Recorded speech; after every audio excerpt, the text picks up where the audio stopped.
வணக்கம். நம்மளோட வேலை நேரத்துல பாதிக்கு மேல இமெயில் அனுப்புறது, இன்ஃபர்மேஷன் தேடுறது, கேலண்டரை செட் பண்றதுன்னு இந்த மாதிரி சின்ன சின்ன டிஜிட்டல் வேலைகள்லயே போயிடுது இல்லையா? ஆனா இந்த எல்லாத்தையும் மாத்த போற ஒரு புது டெக்னாலஜி பத்தி தான் நாம இன்னைக்கு பார்க்க போறோம். இது நாம வேலை செய்யற விதத்தையே மாத்தி அமைக்க போகுது. இந்த கேள்விய ஒரு நிமிஷம் யோசிச்சு பாருங்களேன். மீட்டிங் புக் பண்றது, இமெயிலுக்கு பதில் சொல்றது, டேட்டா தேடுறது, இந்த வேலைகளை எல்லாம் நீங்க செய்யவே வேண்டாம். உங்க பிரவுசரே ஒரு பர்சனல் அசிஸ்டன்ட் மாதிரி உங்களுக்காக எல்லாத்தையும் செஞ்சா எப்படி இருக்கும்? கமேட் அப்படிங்கிறது ஒரு சாதாரண பிரவுசர் கிடையாது. இது உங்களோட தனிப்பட்ட ஏஐ அசிஸ்டன்ட். நீங்க என்ன செய்யணும்னு ஒரு தடவை சொன்னா போதும், அதுவே ஆட்டோமேட்டிக்கா வேற வேற டேப்ஸ், அப்ளிகேஷன்ஸ்னு எல்லாத்துக்கும் போய் அந்த வேலையை உங்களுக்காக முடிச்சு கொடுத்துரும். சரி, வாங்க இந்த ஏஐ அசிஸ்டன்ட் கூட ஒரு நாள் முழுக்க இருந்தா எப்படி இருக்குன்னு பாப்போமா?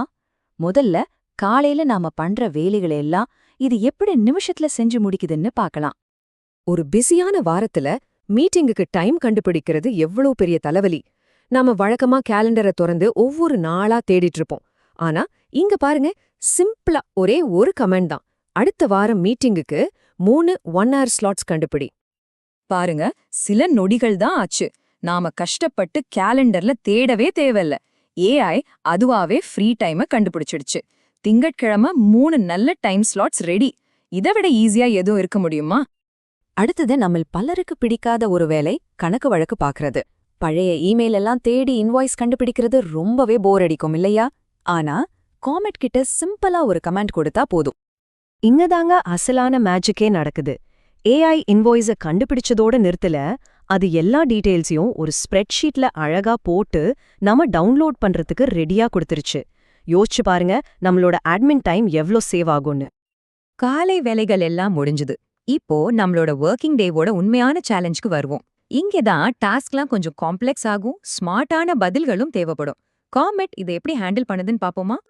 நமக்கு அடிக்கடி வரக்கூடிய ஒரு இமெயில் தான் இது. ஒரு கஸ்டமர் இல்லைன்னா நம்ம கூட வேலை செய்யறவங்க கிட்ட இருந்து இப்படி ஒரு நேரடியான கேள்வி வரும். இதுதான் இப்ப நாம தீர்க்க வேண்டிய பிரச்சனை. காமெட் சும்மா பதில் மட்டும் அனுப்பல, அது அந்த இமெயில படிச்சு புரிஞ்சுக்கிட்டு அடுத்த டேப்ல இருக்கிற நம்ம வெப்சைட்டுக்கு ஆட்டோமேட்டிக்கா போகுது. அங்க லேட்டஸ்ட் போஸ்ட்ஸ் எல்லாத்தையும் அனலைஸ் பண்ணி அந்த இன்ஃபர்மேஷனை வச்சு ஒரு முழுமையான பதில ரெடி பண்ணுது. இதுதான் மல்டிபிள் ஆப்ஸை கனெக்ட் பண்ணி வேலை செய்யறதோட பவர். சரி, இப்போ ஒரு குவிக் சேலஞ்ச். 2 காம்படிட்டிவ் வெப்சைட்ஸ் ஓபனா இருக்கு. அதுல இருந்து இன்ஃபர்மேஷனை எடுத்து ரெண்டையும் கம்பேர் பண்ண முடியுமா? இது இந்த ப்ரௌசரோட உண்மையான திறமையை டெஸ்ட் பண்ணும். பாருங்க, கொஞ்ச நேரத்திலேயே ஒரு கம்ப்ளீட் கம்பேரிசன் டேபிள் ரெடி. முக்கியமான வித்தியாசங்கள் எல்லாம் தெளிவா பிரிச்சு காட்டியிருக்கு. இந்த வேலையை நாமளே செஞ்சிருந்தா எவ்ளோ நேரம் ஆயிருக்கும்னு யோசிச்சு பாருங்க. இதுதாங்க ரியல் எஃபிஷியன்சி. இதுவரைக்கும் நாம பார்த்ததெல்லாம் சின்ன சின்ன டாஸ்க் தான். இப்பதான் நாம அசலான கட்டத்துக்கே வரோம். ஒரு ப்ராஜெக்ட் மேனேஜர் மாதிரி பல ஸ்டேஜ் இருக்கிற ஒரு பெரிய வேலைய இது எப்படி ஹேண்டில் பண்ணதுன்னு பார்க்கலாம். இப்போ ஒரு பெரிய காம்ப்ளெக்ஸான டாஸ்க். ஒரே ஒரு டீட்டெயில்டான கமெண்ட் கொடுத்து ஒரு முழு மார்க்கெட் ரிசர்ச் ப்ராஜெக்டையே ஸ்டார்ட் பண்றோம். இது பாருங்க ரிசல்ட். நிறைய வெப்சைட்ஸ்ல இருந்து டேட்டாவை எடுத்து அது ஒரு நீட்டான ஸ்ப்ரெட்ஷீட்ல தொகுத்துடுச்சு. மனுஷங்க செஞ்சா பல மணி நேரம் ஆகக்கூடிய வேலைய இது நிமிஷத்துல முடிச்சிடுச்சு. இதை எழுதினவரே கேக்குறாரு, இது எவ்ளோ அருமையா இருக்குன்னு. உண்மையிலே இந்த ஸ்பீடையும் ஆக்யூரசியும் பார்க்கும்போது ஆச்சரியமா தான் இருக்கு. ஆனா இது டேட்டாவை கலெக்ட் பண்ணதோட நிக்கல, இப்போதான் அடுத்த லெவலுக்கே போகுது. ஏஐ அதுவே ரெடி பண்ண அந்த ஸ்ப்ரெட்ஷீட்டையே சோர்ஸா வச்சு ஒரு புது கிரியேட்டிவ் வேலையை ஸ்டார்ட் பண்ணுது. அனாலிசிஸ் மட்டும் இல்ல, கிரியேட்டிவிட்டியும் தான். பாருங்க, அது என்னெல்லாம் கிரியேட் பண்ணிருக்குன்னு. ஒரு முழு 90 நாள் பிளான், கஸ்டமருக்கு அனுப்ப 3 விதமான இமெயில், ஏன் ஒரு 60 செகண்ட் வீடியோ ஸ்கிரிப்ட் வரைக்கும் ரெடி பண்ணிடுச்சு. இவ்ளோ பவர்ஃபுல்லான ஒரு டூலை பார்த்ததுக்கு அப்புறம் ஒரு முக்கியமான விஷயத்த நம்ம கண்டிப்பா பேசி ஆகணும். இந்த ஏஐய நாம எப்படி ஸ்மார்ட்டா, ரெஸ்பான்சிபிளா யூஸ் பண்றது. இந்த எக்ஸைட்மெண்ட் எல்லாத்துக்கும் நடுவுல இந்த கோட் ஒரு முக்கியமான வார்னிங்கை கொடுக்குது. ஏஐ இன்னமும் தப்பு பண்ண வாய்ப்பு இருக்கு.